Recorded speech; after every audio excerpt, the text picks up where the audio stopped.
इधर अमानतुल्ला के घर पहुंची ईडी, उधर तिहाड़ में केजरीवाल ने नाश्ते से किया इनकार। क्या है वक्फ बोर्ड घोटाला, जिसमें चाय पीने के टाइम पर छापा मारने पहुंची ईडी की टीम। पहले अधिकारियों को हड़काया, फिर रोए। केजरीवाल के विधायक का ये अंदाज क्यों है वायरल? 2 सितंबर की सुबह सुबह जब केजरीवाल तिहाड़ में सोकर उठे तो ये तय नहीं कर पा रहे होंगे कि खुश हों या फिर दुखी रहूं, क्योंकि टीवी पर खबर चल रही थी कि ओखला से आम आदमी पार्टी के विधायक अमानतुल्ला खां के घर ईडी छापा मारने पहुंची है। थोड़ी ही देर में वीडियो भी सामने आता है, जिसमें आप देख सकते हैं कि कैसे अमानतुल्ला और ईडी अधिकारियों के बीच में बहस हो रही है। आप भी पूरा वीडियो देखिए, फिर बताते हैं कि केजरीवाल को सिसोदिया और अमानतुल्ला से प्यार क्यों है और अमानतुल्ला के लिए वो नाश्ता क्यों छोड़ना चाहते हैं।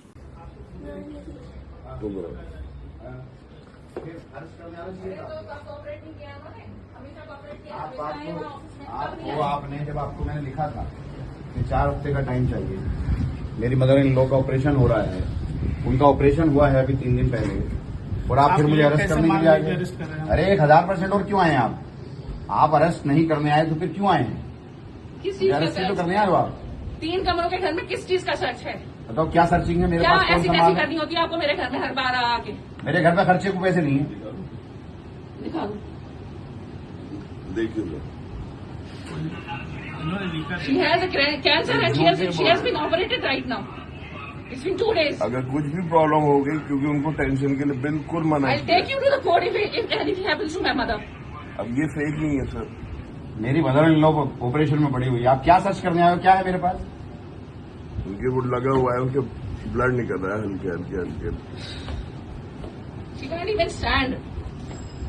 How many people are going to come inside and going to search my mother and mother-in-law also?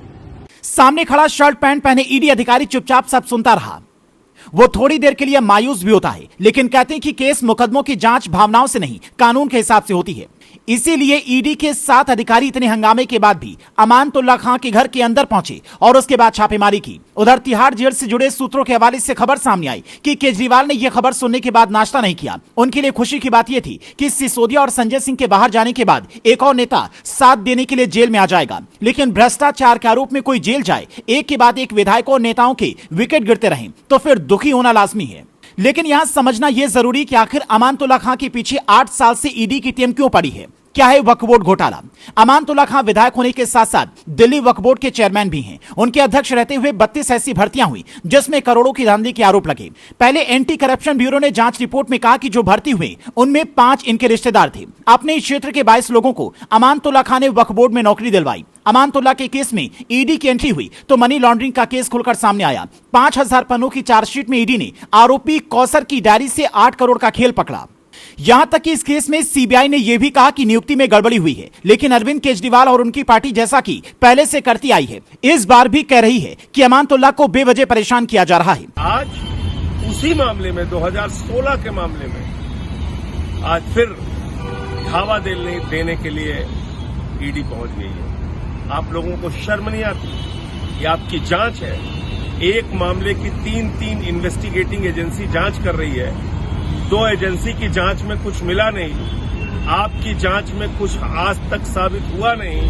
पहले 13 घंटे की पूछताछ कर चुके हो, उसके बाद आपने घर पे पहले भी एक बार छापेमारी कर ली है, फिर दोबारा चुनाव के ठीक पहले दिल्ली के अंदर आप दिल्ली का माहौल बिगाड़ने के लिए बीजेपी के हथियार के तौर पे इस्तेमाल हो रहे हो। तो मैं समझता हूं कि ईडी वालों को अपनी कार्रवाई पर ध्यान देना चाहिए। हालांकि सवाल इस बात का है कि अगर भ्रष्टाचार के आरोप लगे तो फिर उसकी जांच नहीं होगी तो क्या होगा?